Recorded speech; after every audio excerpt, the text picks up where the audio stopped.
Terkadang kita tak mampu melihat apa yang Allah berikan kepada kita, karena kita terlalu sibuk melihat apa yang Allah berikan kepada orang lain.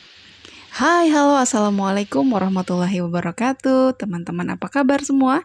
Saya harap semua dalam keadaan sehat dan berbahagia. Terima kasih banyak sudah berkenan untuk mampir. Alhamdulillah, Masya Allah, akhirnya saya bisa menyapa teman-teman lagi di channel Teras Kamaya yang sederhana ini, yang videonya itu ya gitu-gitu aja ya, nggak ada sesuatu yang wow, nggak ada sesuatu yang spesial dari hari ke hari. Tapi walaupun videonya sesederhana ini, gitu-gitu aja ya, nggak ada yang wow, nggak ada yang istimewa, saya tetap berharap teman-teman bisa mendapatkan ada sedikit banyaknya manfaat gitu ya dari video ini. Mudah-mudahan ada ilmunya walaupun sedikit juga. Teman-teman, ngomongin soal ilmu nih, ketika kita dapat ilmu baru biasanya semangat ya, semangat banget malah untuk bisa langsung nerapin ke kehidupan kita. Ada yang langsung berhasil, ada juga yang harus mencoba beberapa kali. Salah satunya saya nih, tentang gaya hidup minimalis itu. Saya sendiri saat tahu ilmu ini, rasanya tuh seperti mendadak punya banyak tenaga kayaknya ya, tenaga berlebih, semangat 45 untuk segera menerapkan dalam kehidupan saya sehari-hari. Saya bahkan seperti lupa dengan kemampuan saya. Langsung saya membuat goal yang begitu besar dan pada akhirnya itu cuma bikin saya tuh kayak jadi merasa terintimidasi gitu deh. Kayak tertekan gitu. Saat itu saya belum tahu bahwa sebenarnya kita harus menikmati setiap proses demi proses. Nggak terburu-buru. Nah, berhubung ilmunya belum memadai, saya buru-buru praktekin dengan perasaan yang sombong duluan gitu ya. Saya mampu, saya bisa, terus saking semangatnya gitu nemu ilmu ini, akhirnya saya langsung melakukan decluttering ekstrim. Pokoknya semua barang saya buang-buangin, bahkan sampai ke barang-barang yang bukan pribadi saya yang di rumah gitu ya. Sampai nanti akhirnya anak saya komplain karena mainannya saya buang gitu. Kalau menurut saya mainannya itu udah rusak, udah nggak bisa dimainin. Tapi karena memang ternyata itu mainan kesayangannya dia gitu. Jadi dia nggak mau buang dan masih bisa dimainin sama dia. Akhirnya bentrok lah. Terus lama-lama saya merasa kok makin lama makin tertekan dan akhirnya saya menyerah. Kembali di titik nol gitu ya. Bahkan kadang balik lagi ke gaya hidup sebelumnya, yaitu gaya hidup apa itu ya, segala dibeli pokoknya, penting gak penting dibeli, sesuai keinginan aja lah, nggak ngikutin apa kebutuhan, tapi ngikutin keinginan. Nah, saya coba memulai dengan langkah-langkah kecil dan sederhana aja. Saya pengen pelan tetapi pasti, karena sejatinya saya yakin bahwa gaya hidup minimalis ini harusnya membuat saya bahagia, bukan malah tertekan.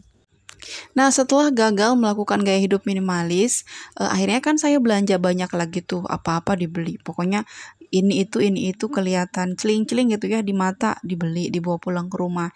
Padahal di rumah juga bingung mau ditaruh di mana, kan rumah cuma segitu-gitunya gitu ya. Sementara hobi beli barang itu udah nggak terbendung lagi. Lalu saya pikir-pikir, oh mungkin saya harus nambah ilmunya nih. Apa yang harus saya pelajarin sambil berjalan gitu ya, sedikit-sedikit. Yang pertama itu yang saya lakukan, jadi saya sortir lagi pakaian yang kemarin-kemarin itu baru-baru dibeli juga.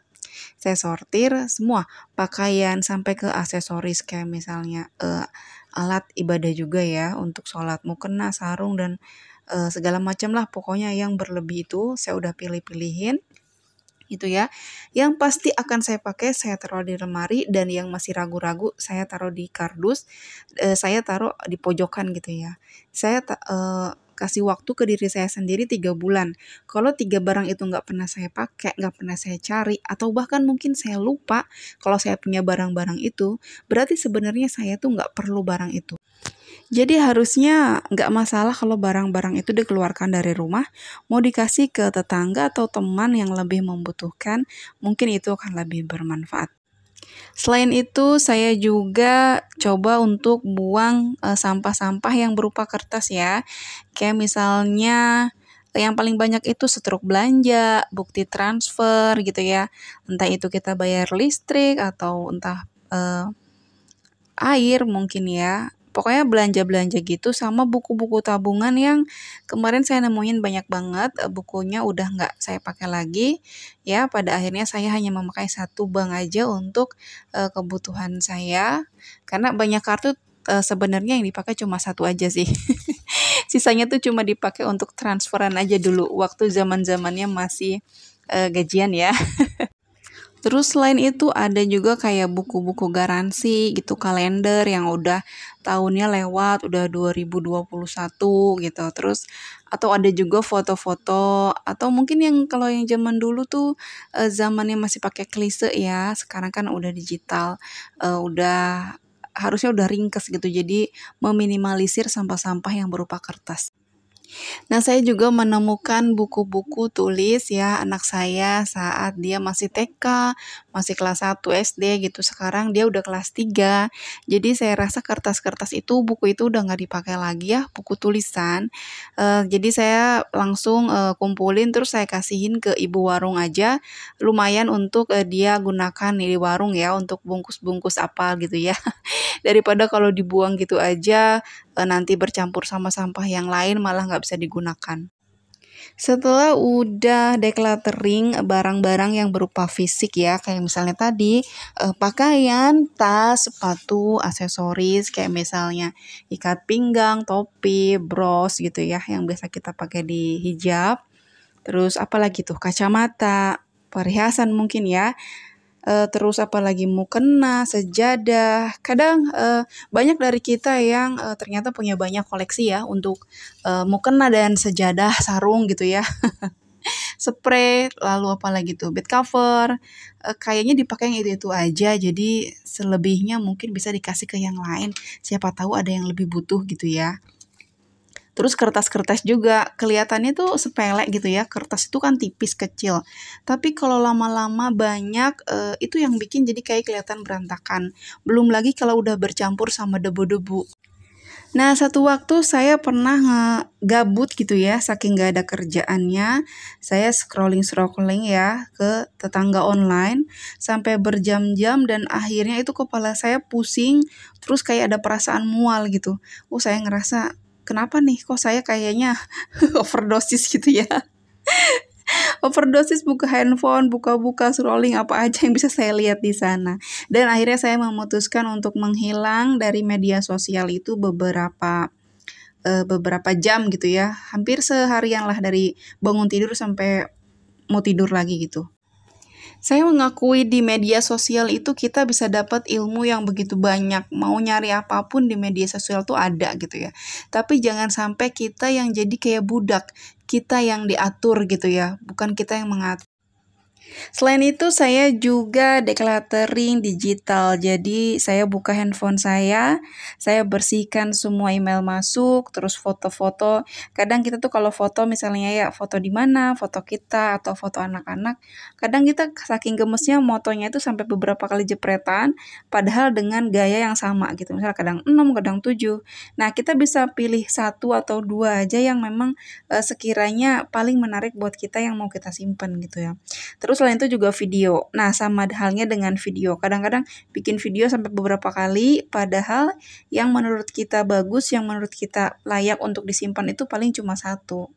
Selain itu apa? Ada kontak juga. Nama-nama yang sekiranya udah nggak digunakan lagi, udah nggak ada hubungan lagi gitu kan, lebih baik dihapus aja. Apalagi kayak grup gitu ya, itu kan bikin kontak penuh, bahkan kadang-kadang jadi lemot gitu handphone kita. Terus juga WA. Nah, saya nggak suka nyimpen WA. Jadi kalau ada teman-teman yang kita habis chat gitu. Apalagi kalau di grup gitu ya, suka ada yang kirim-kirim foto, kirim video. Kalau menurut saya itu pantas untuk dilihat, saya lihat. Ada ilmunya, saya ambil. Kalau sekiranya itu cuma canda-candaan, lucu-lucuan, yang kadang-kadang maaf ya, ada yang nggak sopan juga. Saya langsung delete gitu. Jadi saya nggak mau menuhin handphone saya itu dengan hal-hal yang nggak penting gitu. Biasanya saya meluangkan waktu khusus gitu ya, bisa setengah jam atau bisa 1 jam kalau memang benar-benar penuh banget. Saya pilih mana-mana yang akan saya simpan dan mana aja yang mau saya hapus. Nah, hidup minimalis ini juga ada hubungannya dengan kesederhanaan. Yang saya lakukan adalah mencoba untuk bisa gitu ya, menyederhanakan pengeluaran. Maksudnya gini, saya melupakan budgeting, bisa jadi itulah yang menyebabkan banyaknya barang nyasar ke rumah saya. Apalagi banyak kemudahan ya sekarang belanja di online shop itu ya. Tinggal beberapa kali aja kita jentikin jari gitu ya. Abang kurir siap-siap teriak di depan paket. Budgeting itu sangat penting menurut saya untuk mengontrol pengeluaran kita. Karena kalau kita nggak melakukan budgeting gitu ya, mungkin kita akan selalu ngerasa kalau kita tuh masih punya uang banyak. Belanja ini, belanja itu, sampai nggak sempat mikir ngerasanya, "Ah, uang saya masih banyak, udah beli aja. Ah, masih banyak ini, udah beli aja." Padahal tahu-tahu ternyata, "Oh iya lupa, belum bayar ini, belum bayar itu." Padahal justru itu yang penting. Beda halnya ketika kita udah melakukan budgeting di awal ya, saat kita terima uang bulanan misalnya. Kita udah melakukan budgeting ini untuk uang jajan anak selama sebulan, ini untuk keperluan dapur, ini untuk listrik, ini untuk kontrakan mungkin ya yang masih kontraktor kayak saya. Ini untuk bayar utang misalnya, ini untuk bayar cicilan apa gitu ya.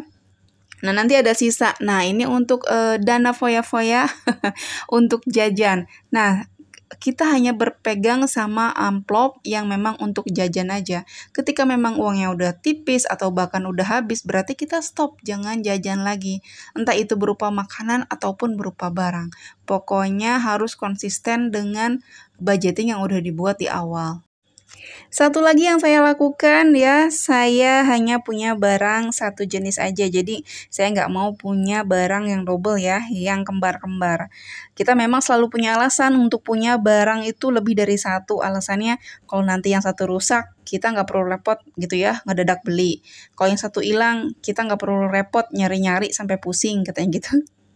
Tapi inget nggak sih kejadian seperti itu tuh seberapa sering sih kita alamin gitu ya?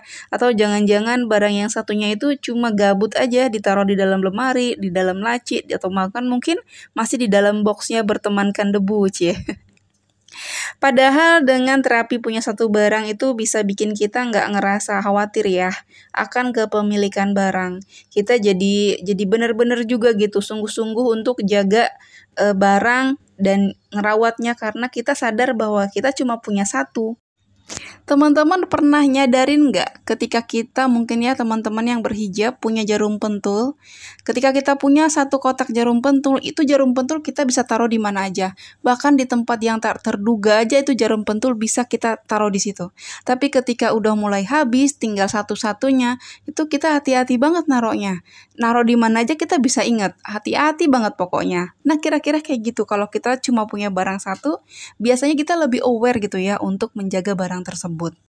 Tadi saya udah cuap-cuap ya, ngalor ngidul. Mudah-mudahan dari ngalor ngidulnya saya ini ada manfaat yang bisa dipetik ya sama teman-teman.